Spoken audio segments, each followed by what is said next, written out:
Well, talking about information and all, let's now talk about data. And we are joined by somebody, Oriedo is the founder and CEO of Predictive Analytics Lab, but he's been in this data space for quite a while. Good morning. Good morning, Eric. Welcome to Kenya's biggest conversation. Thank you. The hot seat of the situation room. Yeah. You are a data scientist, a data expert, Uses data. a data hoarder. Basically, a business leader that uses data to enhance decision making. Right. Yeah, but by professional data scientist. Very good. Yeah. Karibu sana. We shall have the data science conversation and why it's important and why we need to think about it, all right? And how we can then use it in everyday decision making. City has the day's proverb, and this week the proverbs are from Zanzibar. And he's giving us the proverbs in Kiswahili. Manake tuko kwenye visiwa vya Zanzibari. Heri Kule Unguja kule. si Ugunja, Unguja. When Opio Ndai comes here next, we'll actually ask him to say it. The last time we forgot. Tutamuuliza. Tumwambia aseme Unguja. Sio mahali atokako ati Unguja. Ugunja. Heri kujikwaa kidole kuliko ulimi. Heri kujikwaa kidole kuliko ulimi. ulimi. Ndu, translate that to English. Tongues and toes Maketh not a man. maketh not a man. Are we referring to the same proverb? Is that today's proverb or next week's? It is better to stumble than with your what There was stumble kidole, with there's your toe, ulimi. stumble your toe than stumble with your tongue. Voila. Voila. Merci. There you go. Timothy, do you interpret that translation first? You gotta give me some points, man. Yeah, she tried. Thank you very much. She tried. Well done. So what's your interpretation of the proverb? The literal sense, remembering the literal literature that is still in my head after many years of being banged with a lot of data. It's basically what you say than what you do. So, that metaphor of the tongue means what comes out of the mouth is powerful than what comes out of. The literature is still intact. By the time someone comes with the word metaphor. Still intact, right? That's a stylistic device. Intact. Anywhere. The data didn't shake it. It didn't. It's still there. It's still there. Okay. So, Timothy, just distinguish data scientists from the other scientists, computer scientists. What were IT? Yeah. People just assume that computer. Na amesoma packages. Shuni unlockia hii simu. Yes. Printer yangu haifai. Printer yangu haifanyi. Yeah. Also data scientist. Yeah, so that's actually a very good way to start this conversation, because it's always misinterpreted to mean you're in the IT department or you provide IT solutions. But a data scientist is confluence of many different skills, and it's important to understand that background. So perhaps as you seek to engage with a data scientist, or as you seek to start a journey, a career transformation journey, it's important to have that background. So basically, a data scientist has got 4 domains. There are 4 knowledge domains that you're grounded on. So the first one is mathematical skills. So the mathematical skills will entail understanding the principles and foundations of mathematical so basically, data scientists uses algorithms to solve business problems. So having to understand the algorithm will ensure that you have trust in the process that you are using to solve that problem. The second skill that you need to have is a technological background, which means you have to understand programming. So there are various programming tools, but basically the ones which are mostly used often are one called Python, which is an open source tool, and one called R. It's called R. R, yeah. Yeah, R, the letter R in capital letters. It's just called R. Yeah. If Okay. it's a small R, it's something else. Basically, what these technologies help you do, remember it's mathematical equations. So, for example, x plus y is equals to z. Yeah, and then the Python environment will bring the data to combine it with the algorithm. So I want you to think about that as a calculator. Okay. You know, the calculator can be able to compute basic mathematics, 1 plus 1, 2 plus 2, to a factor of 1 to the power of n. There's a limit where the calculator can go. Yeah, but for the computing environment, which is those Python, they give you that GPU. GPU is graphic processing units. They're able to process those mathematical algorithms with more accuracy and more speed at more complexity. So we have two types of data, so as I explained about the technology, structured and unstructured. So these programming languages don't just help analyze structured data. Structured data is the 1, 2 in the form of characters. And so those ones can be computed with a calculator. Similarly, you can compute it with another one called Excel. You know, we use Excel a lot, so we use it to arrange tables and classify numbers. So the programming language helps you to not just calculate those, but also unstructured data. So unstructured data, things like voice, images, videos, those can actually be also analyzed for context. So by extension, you are already seeing a difference of what a data scientist can do. Yeah, so they're getting numbers, but analyzing information that sits in various formats. Why are they called unstructured? It's unstructured because of the way the data is formed, but the data format is. It's, you know, the bits. Yeah, so for example, video data. Yeah, you cannot store it in the normal way. You would store a file in Excel. So it's unstructured because it requires more storage, number one, and then it's not clean. For you to search it, you'll need to, you know, penetrate it a little bit deeper to be able to find pieces of information hidden in it. Yeah. How would I use this data or information, or how then does it manifest itself in a tangible way for us to understand that this is what a data scientist does, and how would I then be able to employ the services of a data scientist? Yeah. You know, how do we see it manifest? Yeah, so actually that answers in the other two skills. What I mentioned there were 4. So there's the mathematical, then there's computing, which is the Python. We have other 2 skills which now create the manifestation. So how would you know a data scientist? One is about visualization and presentation skills. So one of the key skills required is how do you portray the information that you have analyzed? One of the key skills that data scientists required is to have very strong presentation skills. Those presentation skills have got some aids. They're aided by what we call data visualization. So again, we have another subject for data visualization where you learn how to present information using graphs. And it's actually a science in itself because different graphs portray different messaging. If we have this habit of using a PowerPoint, and when you use a PowerPoint, you use bar charts, histograms, generic, but they're different. They mean something different when you use different charts to display the information.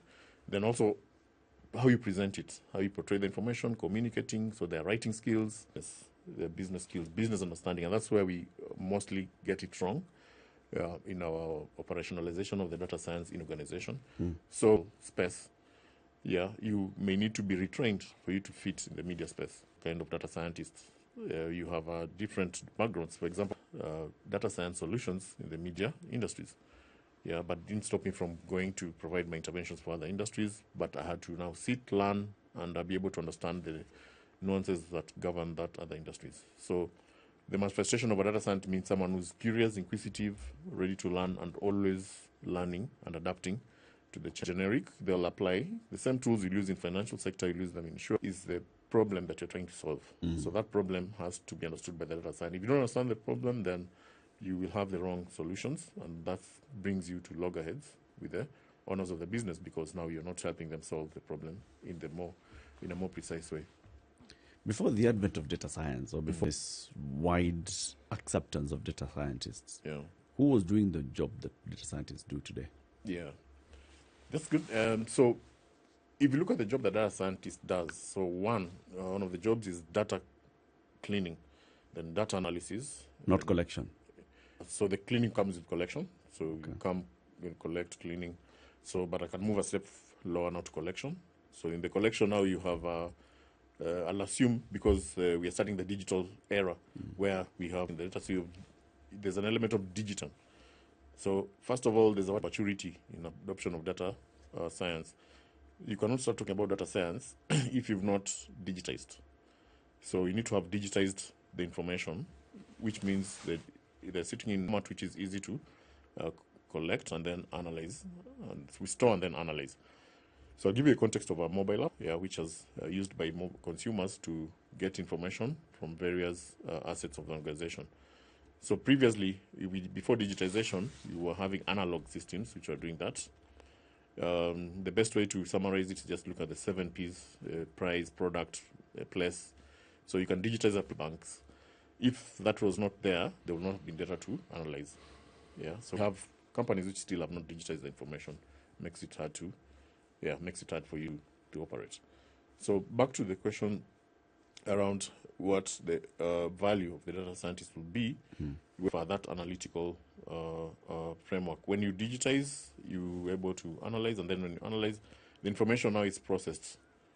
Now, traditional businesses used to have what you call a business analyst. You'll find an accountant, you'll find a marketer who use data too. The data scientist currently does. And by that I mean that there's now potential for those traditional careers transition themselves into data scientists. Because they already have the number of the 4. They understand the business, then they also present and so forth. So that narrative continues for every department, and that's the kind of advocacy we try to do in organizations to ensure that we don't leave behind. There's actually something we call a citizen data scientist. So you're not very well grounded, someone who sits alongside a robot and help them doing their work more efficiently using artificial intelligence. Whose work more efficiently, the robot or the cobot? The robot or the cobot? The human. The human gets more. So this human sits next to the robot is helping the human. Yes, to get more efficiency in their output. Okay. So why do you need the human then? Yeah. If the human is needed, if the human is needed, there are elements of the robot which cannot be replaced by, your machine cannot replace. 1, ethics. We have 2, creativity. 3, emotions.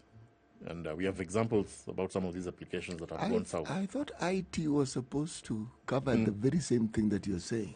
It won't. Point of singularity, which is never be reached. Finite point, where the human will never be exceeded by the machine. That point will never reach. Really? So all these science fiction movies I've been watching where robots take over the world and they're thinking and they're doing all sorts of things, those things are not true. There's a certain order which they're taking the world. You'll notice that there are areas where the human is being driven towards. So there's some work which is a little bit more manual, more risky, more predictable, that those robots are taking up the work. However, there are areas where it will really remain an exclusive reserve for the human. See, where I'm going with this is that there's the thinking that the robots or the artificial intelligence will get to a point where it can actually think and change for itself. Yeah. Is this fantasy? Okay, so we call that generative AI. So getting now the AI to learn emotions is going to be a hard task to do. And it's for that reason that you find some countries have actually stopped the use of ChatGPT in the regulatory framework from being used because of they're just the generative AIs that learn by themselves. And the more they learn, the more intuitive they become. But you don't have caveats in the adoption of artificial intelligence also in the risk. There's a question that Eric asked. Eric, are we going on to a break? Not yet. Okay, good. And I'd like to understand, in a time before this communication revolution that we are now in the 21st century, this work that you're now doing, what was it called? Analyzing things, doing this, yes. What was it called before? Okay, so if the immediate feature in the third industrial revolution is like the digitization phase. Yes. So this work was like you could be having a risk department which will give you the business and give you the risk. You could have, for example, another business fraud detection specialists in another business. In the banks, you'll have what you call credit analysts. So basically the word was analyst. That word was repetitively used. However, I'd like to move you threshold lower, the first industrial revolution, and take you back now to where we used to predict weather. Now we are saying there's no El Nino, right? That's you'll wonder with the same technology we have now and the kind of data that is availability of these tools, we are still not able to accurately predict about such occurrences to this margin of error. So traditionally, societies and industries used to be risk averse. We risk, and we remember what we went through COVID. Our ability to predict what's going to happen next is what kept us alive, because intervention was coming. Now, If you go back to the first industrial revolution around agriculture, productivity, there were those areas which were sustaining humanity. And out of that, we had what we call now the rainmakers. Yeah. So what tool are the rainmakers using? They were doing the same work we do now. They were able to predict about the rain and prepare the society either to hoard food, even in the Bible. So remember the story of Joseph and. So essentially, these people were scientists. Yeah. They had over time understood how to read weather patterns. Yes. And they knew that when this flock of birds flies going eastwards, it means this. That was data. They were using information. Yes. And that information was assimilated over time to be a proof that a certain sequence of events will definitely lead have to certain consequences and lead to this. Yeah. So now that information used to be a precept for a few. That's why you find most of it was passed from generation to generation within a certain clan or family. And you'll be considered to say that this family is a family of rainmakers, so this clan is a family. Because that information was only it's only secretly passed on to the next of kin. Yeah. But with their IP. Yeah, IP, yes. IP address. IP address. Yeah. But you could see the impact of that. Pro bono, I mean, they were doing pro bono work, but maybe they'll get gifts as a way of appreciation. But they will used to save humanities from hunger, drought, famine, and key decisions being made after that was now the most essential part. There's an argument, I don't know how true this is, that one of the things that this revolution that we are now experiencing, the one thing that it has done, and which will lead the human race to extinguish itself, is it disables you from exploring and from being the being that has created all this, because a lot is now being done for you. Yeah. Is there credence to this? It's a key concern, but you look at it on the flip side. What else are you doing with that free time that you have? Yeah, because to be honest, just looking at the different waves of disruption, the kind of mundane tasks that we used to engage in that are now unnecessary. Yeah, like going to the post office to pick a letter, and yet you can receive an email. Exercise, bro. Exercise, right? Exercise. But you can go to the gym in that time. And See.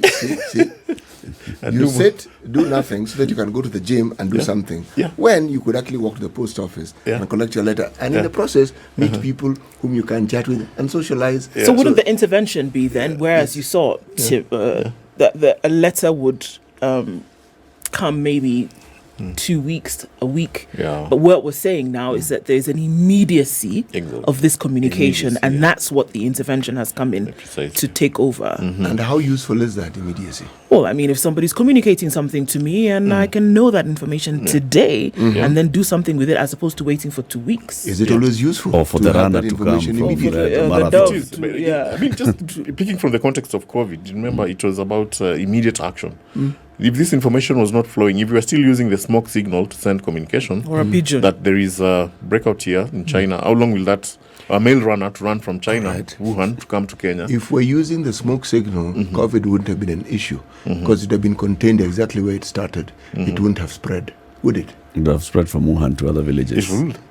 No, it wouldn't. Remember, there were other calamities that time. That's actually because of lack of COVID. The smoke wouldn't have spread the COVID, would it? There were other calamities that time, but that plague, because of lack of information flow, there's something called information velocity. That's actually how information flows from one entity to another, and that prepares you for the... I agree with you. Yeah. I'm actually being facetious deliberately, and I'm trying to say that there is no progress that has been made without an antithesis to it. That is really what I'm trying to say. Yeah. And how it is that as we make progress, the need for caution and to take more time understanding the ramifications other than the positivity that is sold to you. Yeah. What else? Because the what else is what often comes to bite us. Yes. Yeah. Those are actually conversations that we strive to have, and you find different generations of data scientists. So data scientists just fresh from university may not be able to engage at C-suite level with executives to convince them they need to adapt to these technologies. Yeah, because we are grounded in some sort of biases that tend to blur the realities of where we are as a universe, and that actually somewhat delays the eventuality of this adoption of these technologies or interventions to the businesses. But it's an eventuality that it will definitely be the norm, as it is in some sectors. Time for that break now. 28 minutes to 8. We are hosting Timothy Oriedo. He's a data scientist, the founder and CEO of Predictive Analytics Lab. He's here this morning selling to us data and the importance of data and why data is important in decision making. Data versus the norm. What is the way forward? Keep it here. We'll be back shortly. Both, and not just both. We are on many platforms. We are on Spice FM, on KTN Home, on Facebook, on YouTube, on X, everywhere. Well on done. X. Spice. So Timothy, we've even moved now into artificial intelligence. Yeah. And there's all this, understanding and misunderstanding of what AI is all about. What is artificial intelligence? From the basics. Yeah. Actually, so the best way to define it are just using the same words again and break those words into two. There's artificial and then intelligence. Yeah, so think about an artificial limb. Think about artificial grass. Think about anything artificial. So intelligence is a construct of wisdom. So wisdom comes out of insights. And insights is information that's processed over time and taken to influence the way we behave and act. So how can it be artificial? Yeah, you ask yourself. So it's that element where we now have systems and tools that augment our human thinking processes, and that augmentation comes in the form of softwares. Yeah, those softwares sit in various formats, and they assimilate information. So that information will later on accrue into data. Yeah, small pieces of information. So you start with events. Those events assimilated, the events become information. Information becomes data. Data is processed. It has meaning to provide to the business user, based on occurrences that have happened. So artificial intelligence basically will be the use of those mathematical algorithms combined with the data to be able to predict the next course of action for any particular event. So AI predicts. Yes, AI predicts, and with that prediction, there's a philosophy that we are grounded in. So there's a philosophy, perhaps before AI, there's something we call from detection to repair. After AI, we're talking about a new philosophy, predicting and preventing. You're able to predict something's going to happen and then prevent it from happening. So that action is not. It's aided by AI, but that action itself is not AI. It's human action. Yeah. So, for example, back to the topic of El Nino, because it's a key topic trending now. Had we had a better preparation to predict about El Nino, we would have prevented, El Nino from happening. Is it? Or been better prepared for it. Let me ask the question. When we talk of disruptive weather patterns, and we attribute it to El Nino, and we look at 233 years ago, no, 63 actually, when the Industrial Revolution began, who would have predicted that we'd be dealing with greenhouse gases? Who would have predicted the outcome of this revolution would be a subject of conversation now? With everything climatic generally going haywire and outside the realm of prediction. Now, we're looking at AI itself and what it's able to do for us. Predicting, you say it does, doesn't it? Okay? So, when we look at the actions that we take, let's take, for instance, political utterances and activities. If we take them through a simulator that would understand these things, are we then able to use these mathematical algorithms, whatever it is it uses, to say, the consequences of these things that we now have, the likely outcomes, are bound to be this and this. Why am I saying this? If indeed we've gotten to a point where we have intelligence that can more or less tell us the future, because that's what it's doing, then are we not in a better position to prevent very many things that we usually only understand with hindsight? Yes. And we actually are. Only that, it's intellectual property. So there are people who know these things, but there are people who go and buy it. So I want to give you a case example. Francis Ngwata. We grew up listening to weather news. Ngwata Francis. Yes. So now there's a channel. There's a channel in the US called The Weather Company. Yeah. So it created a spin-off, and that spin-off from 1980 started collecting data and storing that data. So they're not just announcing, today it's going to rain, today it's going to... In as much as that was helpful, like, I don't know whether you heard about what Nyerere used to do across the border. Yeah. So he will tell Tanzanians, the next 3 days, start preparing, get your jembes, go to the shamba, it's going to start raining. And for real, it's going to start raining. So they really gave a lot of trust to him. But do you know the trick he was using? He was watching VOK. And the weather patterns for the region are the same. So he was a predictor. He was a data scientist who could predict. Yeah. But then back to the weather company story. So the weather company morphed into sort of a digital channel collecting and storing data. So in 1980, changed its name from it could be the weather channel, changed its name to the weather company. So they digitized the data up to around 2015. Yeah, they changed the name to Climacorp, which means they were acquired, and they were sold. They actually were bought by IBM. Yeah, IBM used the weather data to create one of their smartest engine for AI called the Watson. Yeah, do you know who owns it right now? IBM sold it for $2 billion US. To who? Who owns it? So now it's owned by Monsanto. Monsanto are now owning. The agriculture company. They're owning the weather data company. So the weather, they have the accurate prediction of weather up to 99.8% accuracy for predicting the weather.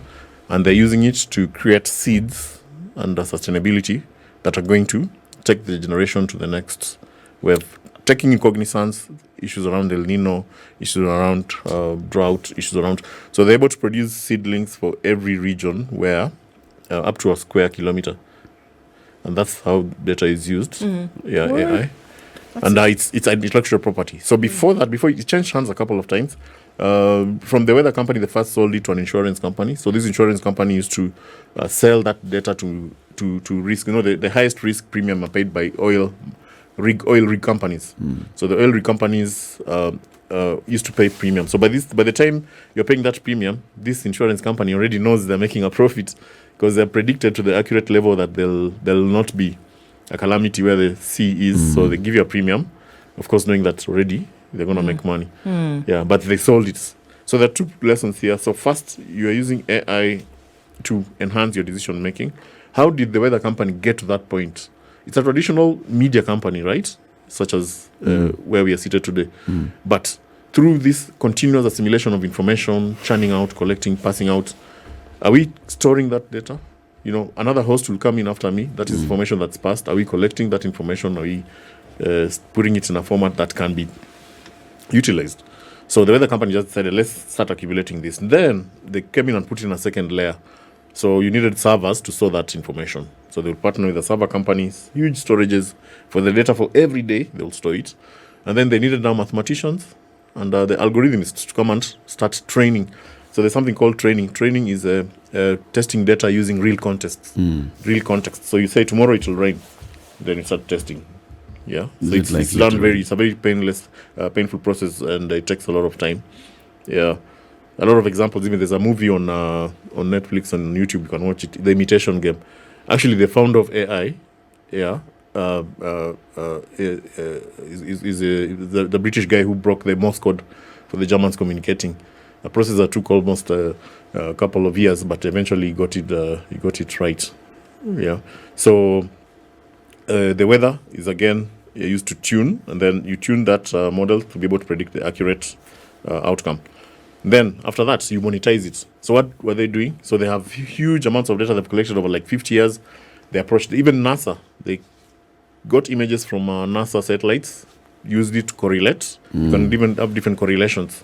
Yeah, if this happens, then this will mean this. The same way, like what we had a discussion about the medicine and the guy, what was it called? The guy who are predicting rain, what they'll do. So after that, now you package it into a product that people can buy. But who do you sell to? So weather accounts for almost all events, from retail. You see when it starts raining, guys will start selling gumboots. Where do those gumboots come from? They're just hanging somewhere, waiting, and umbrellas for it to start raining. When it starts raining, the price of matatu goes up immediately. When it starts raining, there's the algorithms for Uber now will push the price up and Bolt. Yeah, it's almost like immediate. So you need to understand the role of weather in in all these things. So that's where the market for this. So there are many people who were starting to go and buy, and the more accurate, the better. And you can just see, even from the current context of El Nino, why were we not able to buy that data so that we can have more accurate predictions instead of creating an emergency fund? Yeah. That money could have been used in other areas. Ways. Yeah. I mean, typically it's clear how some of these things definitely have a bearing on then how we live. You know, I mean, just looking at the retail sector, how that's affected directly by something, and the information then is spread. A lot of people today are anxious about this whole technological spin that the world has taken. AI comes and, oh my goodness, blockchain, oh my God, we're talking about digital currency, all these things happening at the same time. The anxiety comes from a lack of understanding about all of this. And then comes the question that, is it possible to exist in this world today without dabbling in these technological advances that have taken place? Is it possible to exist in the spaces that we are in today and not touching on those? Okay, because it depends. Unless you like to exist in a vacuum, you know. Because if you look at the sphere of interactions for any human, it's inevitable you have to interact with an AI, somewhat, either through the food coming to your table, who planted that food, where was it sourced, how was it processed, how did it reach the supermarket where you bought it from, to the news that you're consuming. There are actually algorithms determining who's watching this content that we are talking about here. If you go to your Facebook, the people will see it first on their feed. The people will see it later in the week based on what they've been searching for. Yeah, so you find that it's about what you call the digital breadcrumbs. As we continue consuming the information that's digitized, there's a certain trail we are leaving behind. We call that cookies, that's being collected. And it's building profiles of who we are. And that same effect is being fed back to us through what we call nudge. Yeah, so there's an area of behavioral economics called nudge, which now is somewhat manipulated again to feed back to us. Like, we're able to create what you call a digital twin. So you have a digital twin existing of you. Yeah, like Facebook can predict 5,000 things you'll do. If you're an American, they'll predict which party you'll vote for. If you're a football fan, which football club you'll be a fan of. Right. Is that why when you go to certain sites, you suddenly find things you had never thought appearing? Meaning this AI thingamajig in your computer has figured you like looking at these things, so it presents it to you. Yes. Or if you're on Amazon and you buy things on Amazon, you suddenly find you're being offered things you had never wanted to buy, and they're telling you that's what they do. Yes. Okay. Can AI predict itself? What do I mean by this?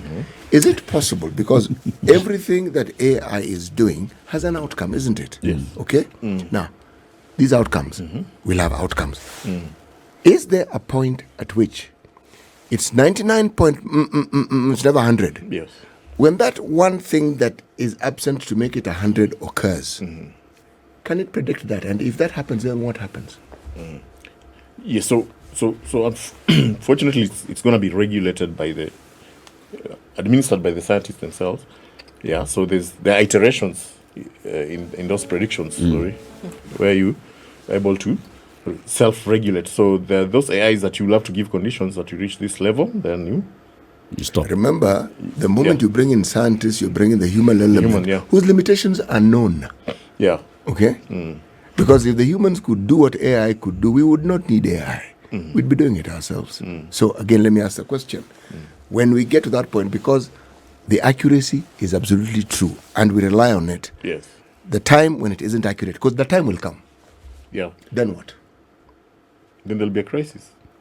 That is precisely what I wanted you to say. Yeah. Yes. Because we'll have moved to AI plus. And it will be cataclysmic. Yeah. You see, everything about AI rests on the reliability of the data it churns out. Okay? Now, the moment it isn't reliable, then what is it? Is it still AI? I mean, what would make it unreliable? The data. It will be unreliable. It's only the societal application of it that will now make it what was the word again? Cataclysmic. Cataclysmic, yeah. So, I mean, you've heard about the Senate regulations coming out of the Trump election and the involvement of the AI in creating the swing of those elections. Yeah. So that's an instance where AI can be manipulated to a level where it's having those effects. Brexit as well. Yeah. So then we're essentially saying that by virtue of the fact that all of this having been put together by man, also then renders itself susceptible to then also being bastardized by man. That's what we are saying. That you can muck around with it by virtue of the fact that human beings created it. The danger that lies here is that somebody can then manipulate it then for an untoward activity. And not just manipulate, they'll manipulate up to a point where it cannot be controlled further. It can spiral out of control. And those are some of the cases that are being studied right now on some countries. Like ChatGPT is one such generative AI tool that can spiral out of control, and it learns to do things that are undoable and unthinkable. You see So what safeguards would there be? Yeah. So that's the regulatory landscape is the safeguard to define the laws under which and the applications under which AI can be used. Yeah. So we're basically telling humans, you can do this and the other. Under the law. Under the law. Exactly. Yeah. But now this one, unlike atomic science, where you can say you can develop an atomic bomb, but you cannot develop an atomic bomb. Yeah. You see, that one is a physical activity and can be monitored. This thing of AI, how are you going to be able to enforce those regulations? And it's actually quite enforceable. It's quite enforceable to the extent that only that it will stifle now the innovation that created it. But one of the key things is to, like for example, to look at the data that you're collecting. So some data which it could be a bit sensitive, and then of course audit the process for developing those models. So those models are usually scientific models, and they're actually tested in a lab, and they're documented, and you can see the process where how the model is learning. And then more importantly, number 3 is what we call the annotation. So this annotation is the human input in the interpretation of the results. So, for example, we still have a problem understanding the facial algorithm for a black person. If Amazon tried to launch an AI that could predict faces, but it had a challenge predicting blacks, and when they gave it to the police enforcers in the US, so it was actually predicting most black faces as criminals. So they had to pull it out, take it back for training.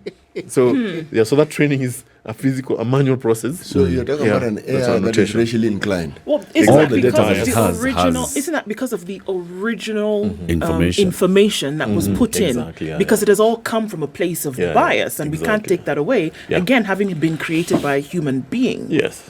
So in order to then get the results that you look for, you have to go back to the original and say, look, and rewrite it from the beginning. And is this not?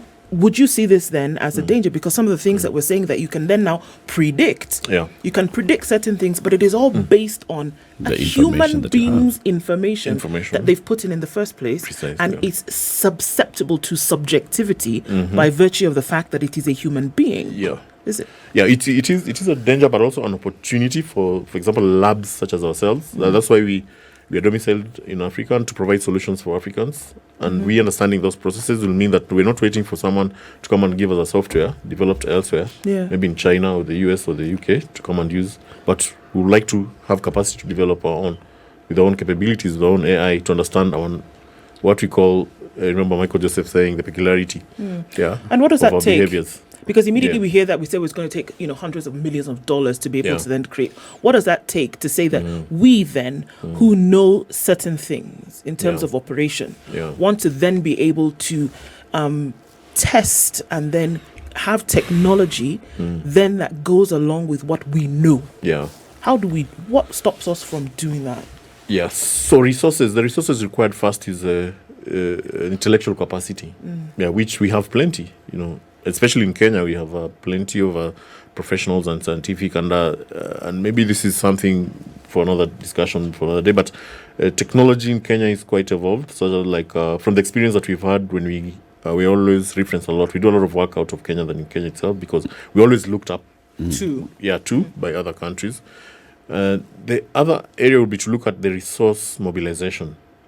A lot of these things are experimental, but you have, unless a government is willing to push in funds, unless we have a university that's willing to allocate research, or corporates such as yourself saying we want to burn 50 million shillings just to experiment, the research in this area, we are continuing to rely on the West. That's why you find Microsoft has a garage here, they're doing experiment. AWS has a garage here, they're doing innovation.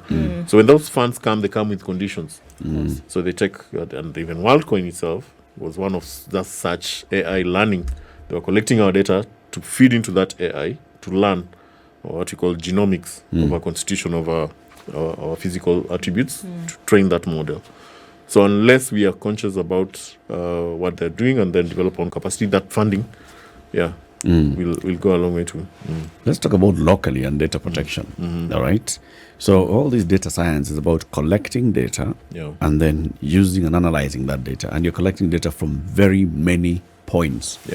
And the end result, like you said, is something that's a conglomeration of various inputs of data.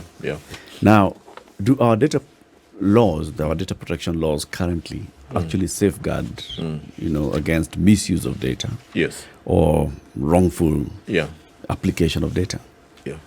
So I think luckily we were quite on time to come up with those laws right at the back end of the global scene evolving. So key milestones that happened around it were the Brexit, and then we had the US elections, and then out of that we had a lot of buzz around data protection. But then this driven by social media adoption, then innovation. So the laws that we have currently have been calibrated. They've been calibrated on the best of the laws, which have taken a lot of years to research on, experiment, and first run through. So we borrowed a lot from those laws, and then because we're existing in a big global village, a lot of those laws still affect us. So what really matters now is the enforcement of those laws. Enforcement now brings in a lot of interpretations.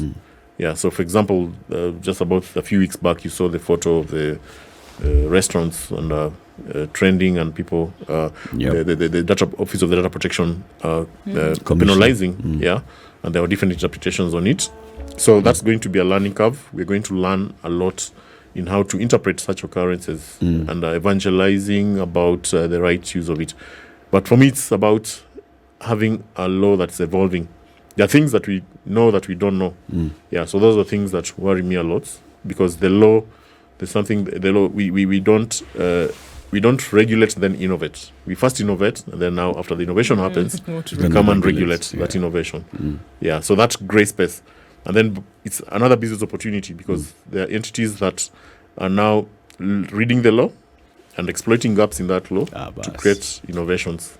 Which is all part of creativity and innovation. Anyway, thank you very much, Tim, for joining us.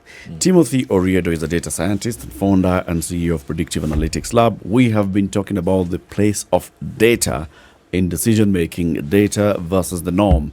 Keep it here for more conversations coming up in the next hour. It's now 8 a.m. This is the Situation Room, the only way to start your day.